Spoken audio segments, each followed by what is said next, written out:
ఈరోజు ఆంధ్రప్రదేశ్ రాష్ట్ర పరిస్థితి ఎలా ఉంది? గత 2 ఏళ్ల బట్టి ఏ విధంగా కూటమి నాయకులు పరిపాలిస్తున్నారంటారు? ఈ రాష్ట్ర పరిస్థితి ఈ 30 రాష్ట్రాల్లో దౌర్భాగ్యంగా, దరిద్రంగా, మరీ ఈ 30 రాష్ట్రాల్లో కేంద్ర పాలిత ప్రాంత రాష్ట్రాల కంటే కూడా దిగువ స్థాయిలోనే అన్నీ చూసుకున్నా కూడా.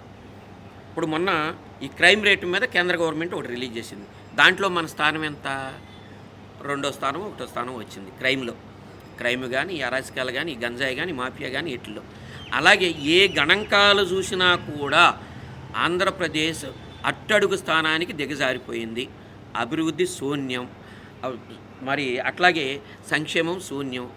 ఏదో చెప్పారు, జనం నమ్మారు, జగన్మోహన్ రెడ్డి గారు చేస్తున్నారు కదా, అట్టాగే కనీసం ఈసారన్నా చంద్రబాబు నాయుడు గారికి బుద్ధి వచ్చి 75 సంవత్సరాల వయసు వచ్చింది కదా, మనసు మార్చుకుని ఈ రాష్ట్ర ప్రజలకి ఏమన్నా మంచి చేస్తారని అందరూ ఓట్లు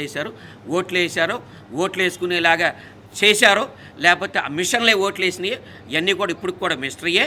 అది మరి మనకు తెలియదు కాబట్టి నేను అన్నాను. కానీ ఆ కృష్ణబాబునుడికి ఎరగాలి. మరి ఈ రాష్ట్రం మొత్తం విచ్ఛిన్నం అయ్యే పరిస్థితి ఉంది, విచ్ఛిన్నం అయిపోయింది కూడా. ఎందుకంటే గత 2 సంవత్సరాలుగా చూస్తే ఎక్కడ చూసినా ప్రకృతిని దువ్వేస్తున్నారు. ఎక్కడ చూసినా వాగులు, వంకలు, ఇది అది ఏమీ లేవు. ఈ భూమి ఆ భూమి లేదు. ఏ భూమి కనపడితే ఆ భూమికి వెళ్ళి కంచేయటం, లేకపోతే ఏ మండలంలో ఉంటే ఆ మండలంలో వాగులు దువ్వేయటం తప్పితే వీళ్ళకి అభివృద్ధి మీదగా కానీ, సంక్షేమం మీద కానీ, ఈ రాష్ట్ర ప్రజల మీద ప్రేమ కానీ ఏదీ లేదు. ఎక్కడ అంత శూన్యం, ఎక్కడిదక్కడే.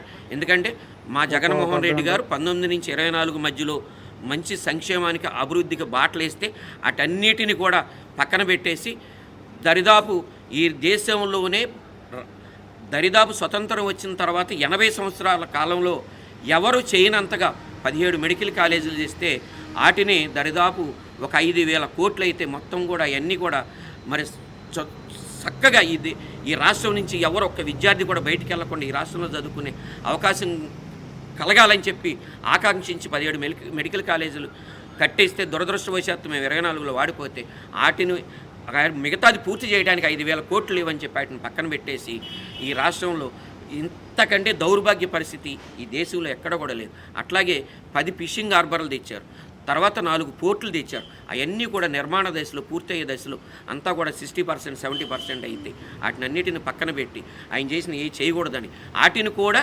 దౌర్భాగ్యం ఏంటంటే వాటిని కూడా క్యాచ్ చేసుకునేటానికి కూడా ప్రయత్నం చేస్తున్నటువంటి దౌర్భాగ్య సీఎం ఈ రాష్ట్రంలో ఎవరైనా ఉన్నారంటే అదే ఆంధ్రప్రదేశ్ సీఎం గారు.